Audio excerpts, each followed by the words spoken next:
क्या एनडीए के लिए सबसे कमजोर कड़ी जीतन राम मांझी हैं? एनडीए में अगर सरकार में फिर से दिक्कत होती है तो जीतन राम मांझी क्या कमजोर कड़ी साबित होंगे क्या? नमस्कार, आप देख रहे हैं दर्श न्यूज। मैं हूं आपके साथ रितेश शर्मा। जीतन राम मांझी और नीतीश कुमार अब भले ही एनडीए के साथ हो, लेकिन अगर आपको याद होगा तो कुछ दिनों पहले विधानसभा में नीतीश कुमार ने जीतन राम मांझी की औकात तक की बात कही थी। जीतन राम मांझी ने भी मोर्चा खोल दिया था। पटना से लेकर दिल्ली तक प्रेस कॉन्फ्रेंस तक की थी और मांझी एक सुर में कह रहे थे कि नीतीश कुमार ने उनका अपमान किया है। लेकिन अब पार्टी में आ गए हैं और पार्टी में आने के बाद अब कह रहे हैं कि उनके साथ अगर ठीक से रवैया नहीं रखा गया तो ये अन्याय होगा, यानी कि उन्हें 2 मंत्री पद नहीं दिए गए तो ये अन्याय हो सकता है। जिसमें उन्होंने ये भी जिक्र किया है कि जिस निर्दलीय को अगर मनमाना विभाग मिल सकता है तो फिर हम पार्टी को क्यों नहीं। अब इसमें एक तर्क दिया जा रहा है। तर्क ये है कि अगर आप बिहार में देखें तो जीतन राम मांझी की पार्टी के जो विधायक हैं वो बहुमत से ज़्यादा हैं, यानी कि बहुमत के लिए जो संख्या 122 है उससे वो कहीं ना कहीं ज़्यादा विधायक है, यानी कि वो 4 विधायक जो हैं उनको लेकर जीतन राम मांझी की एक मांग है। सबसे पहले आपको जीतन राम मांझी का ये बयान सुनना चाहिए। सरकार में भी और विभाग के बंटवारा में भी 44 साल से हम हैं। हमको ऐसा लगा कि जब जब मंत्रिमंडल का विस्तार हुआ या बना है तो सुबह में या दिन में कोच होता था और शाम में बंटवारा हो जाता था विभाग। इस बार न होना हमको भी कहीं न कहीं कुछ लग रहा है कि आखिर क्या बात। और जहाँ तक विस्तार का सवाल है, मुख्यमंत्री ने कहा था कि 1-2 रोज के अंदर ही हम विस्तार कर देंगे। तो 2 घटक 3 घटक हैं इसमें, भाजपा हैं, हम लोग हैं, जदयू है। तो जदयू की तरफ से तो कोई नहीं है जैसा समझ में आया है।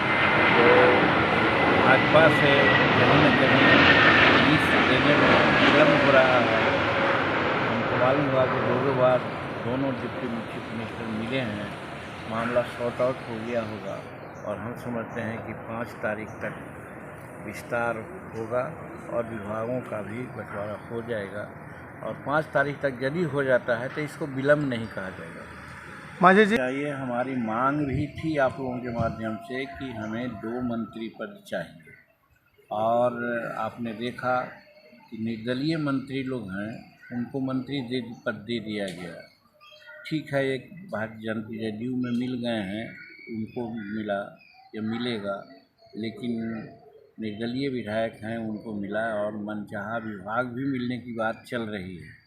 तो वैसी परिस्थिति में हमारा क्लेम मजबूत होता है और हमने मांग किया था। और बात भी सही है कि मगध क्षेत्र एक तरफ शेड्यूल कास्ट की बहुलता है तो दूसरे तरफ सवर्णों में भी कदावर नेता की आवश्यकता है।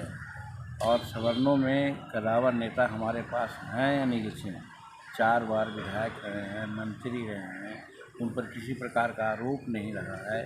तो वैसी परिस्थिति में हमने मांग की थी कि 2 दीजिए। और इस पर हम नित्यानंद राय जी से बात किया है और अमित शाह जी से भी बात किया।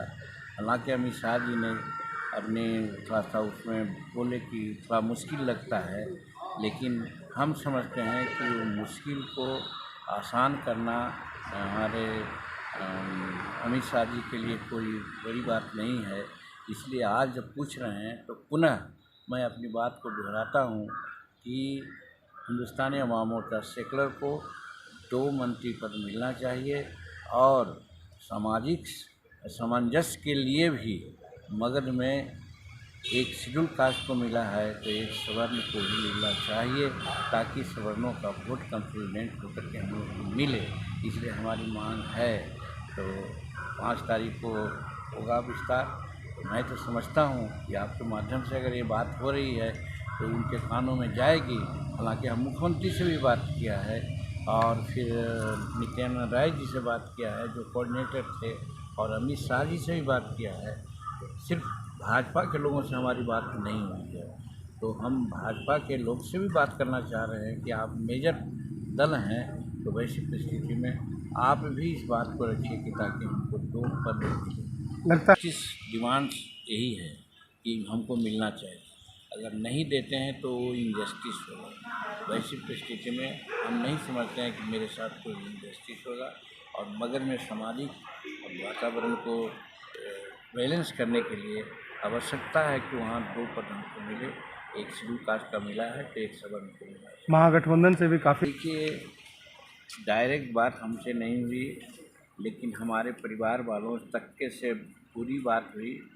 वो लोग मुख्यमंत्री पद का ऑफर दे रहे थे, लेकिन आप जानते हैं बहुत पहले भी हमने ये बात कही है कि जीतन मांझी गरीब हो सकता है लेकिन बेईमान नहीं है। आज तक आप 44 वर्ष में हम अपने पे से हम काम चलाते हैं, हमको और पैसा का कोई आमदनी या कोई बचत नहीं है। तो वैसी परिस्थिति में यदि कोई ऐसा पाल रखा हो कि जीतन मांझी को हम पैसा से या पद से तौलेगा तो उसकी मूर्खता होगी। और वो नहीं समझता है कि एक बार जब कमिटमेंट जीतन मांझी कर दिया तो उस कमिटमेंट के लिए वो अंत तक रहेगा। और आज वही है, हम एनडीए के साथ हैं, नरेंद्र मोदी जी के साथ हैं। कोई भी कुछ कहेगा, हम पद हमारे सामने कुछ नहीं। जीतन राम मांझी जब ये बात कह रहे हैं तो वो कह रहे हैं कि उनके साथ अमित शाह जो हैं वो न्याय कर सकते हैं, यानी कि उन्हें जो 2 मंत्रिमंडल के पद चाहिए वो उन्हें मनमाने चाहिए। साथ ही वो ये भी जिक्र कर रहे हैं कि बिहार में जो निर्दलीय विधायक हैं उन्हें अगर उनकी मर्जी का मंत्रिमंडल मिल सकता है तो जीतन राम मांझी की हम पार्टी को क्यों नहीं मिल सकता है। आपको बता दें कि निर्दलीय विधायक के तौर पर बिहार में सुमित सिंह है। सुमित सिंह इसके पहले नीतीश कुमार की सरकार जब भी रही है, दोनों टर्म में, चाहे वो महागठबंधन के साथ रही हो या फिर बीजेपी के साथ रही हो, हर सरकार में वो मंत्री रहे हैं। ऐसे में एक बार फिर से उन्होंने मंत्री पद की शपथ ली है। ये भी कहा जा रहा है कि जो उनका पुराना पोर्टफोलियो रहा है वही पोर्टफोलियो उन्हें मिल सकता है। इस बीच जीतन राम मांझी ने 2 मंत्रालय की मांग की है, जिसमें एक के लिए तो उन्हें मंत्री पद की शपथ दिला दी गई है, लेकिन दूसरे के लिए उन्हें इंतजार करना होगा। लेकिन जो ये कहा जा रहा है कि बिहार में नया मंत्रिमंडल जो बनने वाला है उसके फॉर्मूले में जीतन राम मांझी बीजेपी की तरफ से या जेडीयू की तरफ से किसके खांचे में फिट बैठते हैं, देखना बड़ा ही दिलचस्प हो सकता है। लेकिन इस बीच जीतन राम मांझी के इस बयान से जरूर कहीं ना कहीं जेडीयू और बीजेपी दोनों के बीच ये डर सता रहा होगा कि 12 फरवरी को अगर फ्लोर टेस्ट होता है तो उस फ्लोर टेस्ट के दौरान जीतन राम मांझी की अगर मांगे पूरी नहीं हुई तो क्या वो कहीं कमजोर कड़ी साबित ना हो जाए। ये जानकारी आपको कैसी लगी है हमें कमेंट सेक्शन में जाकर के जरूर बताएं और हमारे चैनल को अब तक सब्सक्राइब नहीं किया है तो कर लीजिए। और अगर ये वीडियो आप फेसबुक पर देख रहे हैं तो हमारे पेज को लाइक और फॉलो करना न भूलें। धन्यवाद।